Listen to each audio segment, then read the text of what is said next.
खूप दिवस झालं पावभाजी बनवली नव्हती, म्हणून म्हटलं चला तुमच्यासोबत ही रेसिपी शेअर करूया आणि पावभाजीही बनवूया.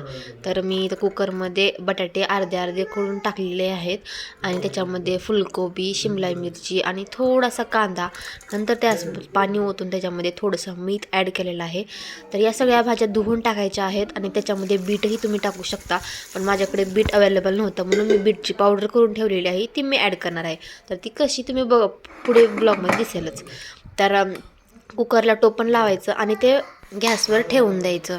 मग त्याच्या 5-6 शिट्ट्या होईपर्यंत चांगल्या गाळ शिजल्या पाहिजेत भाज्या, तोपर्यंत आपण इथं टोमॅटो कट करून घेऊयात, कारण याची आपण ग्रेव्ही बनवणार आहोत.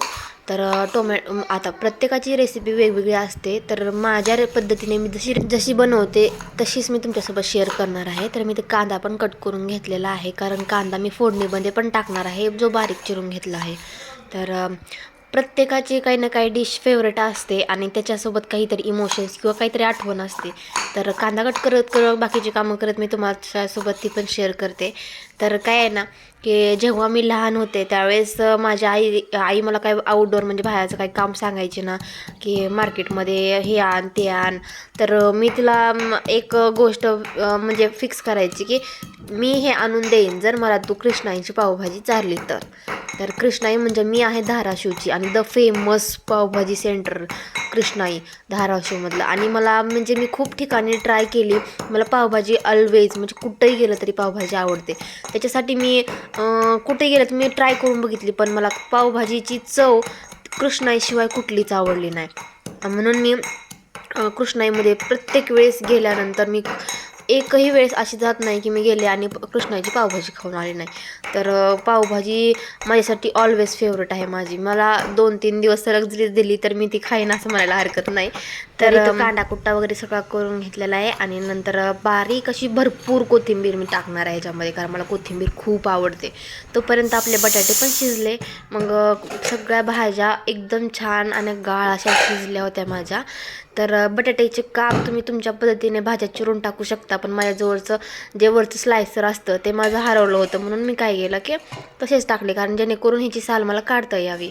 तर हे मी एका कढईमध्ये सगळ्या भाज्या काढून घेतल्या आणि त्याची साल काढायला घेतली आणि सगळी साल बटाट्याची काढून घेतल्यानंतर तर आपले सगळे बटाटे सोलून झाले होते.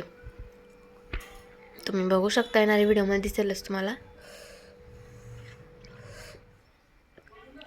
तर मी हे असं एक मॅशर घेतलेलं आहे, तुमच्याजवळ जसे असेल त्या पद्धतीने हे सगळ्या भाज्या ज्या ना मिक्स करून घ्यायच्या, म्हणजे मॅश करून घ्यायच्या, जेणेकरून ते आपल्याला म्हणजे भाजीसोबत खाताना कुठली मोठी कुठली छोटी राहणार नाही.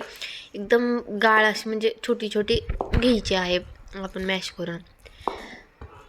तर माझ्याकडून हे बटाटे आणि सगळी भाज्या शेअर झाल्या. त्यानंतर मी इथं एका पातेल्यामध्ये बीटरूटची पावडर टाकून थोडंसं पाणी टाकून त्यामध्ये पावडरचं असं पाणी करून घेतलं आणि ते पाणी मी ह्याच्यामध्ये कढईमध्ये ह्या केलेल्या भाज्यांमध्ये टाकून घेतलं. तर तुम्ही असं करू शकता. एखाद्या वेळेस तुमच्याकडे असं होतं की बीट जास्त होतात घरात आणि तिथं तशीच वाळून खराब होतात, तर मग मी काय करते, खिसून ते वाळवून त्याची पावडर बनवून ठेवली होती, जेणेकरून असं काहीतरी यूजमध्ये येतं. आणि असं ही बीट आपल्या शरीरासाठी छान असतं, त्याची पावडरचं तुम्ही पाणी घेऊ शकता सकाळी असो. तर मी तर पातेल्यामध्ये तेल गरम करायला ठेवलं. तेल गरम झाल्यानंतर त्याच्यामध्ये जिरी आणि मोहरीची तडका दिला. नंतर ह्या चांगला कांदा परतू द्यायचा तेलामध्ये. तर तो 2 मिनटं ठेवून द्यायचं. तर स्लो फ्लेममध्ये आपला कांदा छान परतला आहे, तुम्ही बघू शकतात. तोपर्यंत मी मसाले सांगते काय काय घेतले आहेत. हळद, कॉरिएंडर पावडर, लाल तिखट थोडंसं, काळा तिखट आपला घरातला काळा मसाला, हळद, गरम मसाला आणि पावभाजी मसाला. मग लगेचच तेलामध्ये मी कांदा परतला, त्याच्यामध्ये लसूण अद्रकची पेस्ट टाकली आणि ते मिक्स करून घेतलं. त्याला छान तेलाला गरम ह्याच्या तेलामध्ये परतू द्यायचं. ते पण नंतर चांगलं परतल्याच्यानंतर 2 सेकंद थांबायचं, कारण त्याला हे तेलामध्ये त्याचा सगळा वास गेला पाहिजे. नंतर सगळे मसाले त्याच्यामध्ये मिक्स करायचे. खूप छान म्हणजे पावभाजी जे टेस्ट लागते बरं का, हे सगळे मसाले यूज केल्यानंतर. तर मी तर प्रत्येक वेळेस असंच बनवते. नंतर या पातेल्यामध्ये सगळे मसाले एकजीव करून घ्यायचे आणि दोन म्हणजे 1 मिनिट तरी थांबायचं, एक अर्धा मिनिट तरी, आणि चांगलं तेलामध्ये मिक्स होऊ द्यायचं. नंतर इथं मी टोमॅटोची ग्रेव्ही ॲड केली त्याच्यामध्ये, जी की मी टोमॅटो कापले होते त्याचीच मिक्सरमधून काढून नुसती ग्रेव्ही बनवून घेतली आणि ती मी या मसाल्यामध्ये ॲड केली. तर पूर्ण ग्रेव्ही पण याच्यामध्ये मिक्स करून घ्यायची, जेणेकरून आपण टाकलेले मसाले, लसूण, अद्रक या ग्रेव्हीमध्ये मिक्स होईल आणि त्याला तेल सुटेल. तर छान अशा पद्धतीने मिक्स झाल्यानंतर त्याच्यामध्ये चवीनुसार मीठ, जेवढी की तुम्हाला तुमच्या भाजीची कन्सिस्टन्सी हवी आहे त्यानुसार तुम्ही मीठ ॲड करू शकता त्याच्यामध्ये. तर मी तेलामध्येच म्हणजे या मसाल्यांमध्येच मीठ टाकते, कारण याने टेस्ट छान लागते. वरून मीठ टाकलेलं ना नाही चांगलं लागत, त्याच्यामुळं मी असं तेलामध्येच टाकते. नंतर याच्यामध्ये तेलामध्येच मी थोडीशी कोथिंबीरही टाकते आणि ते पूर्ण मिक्स करून घ्यायचं.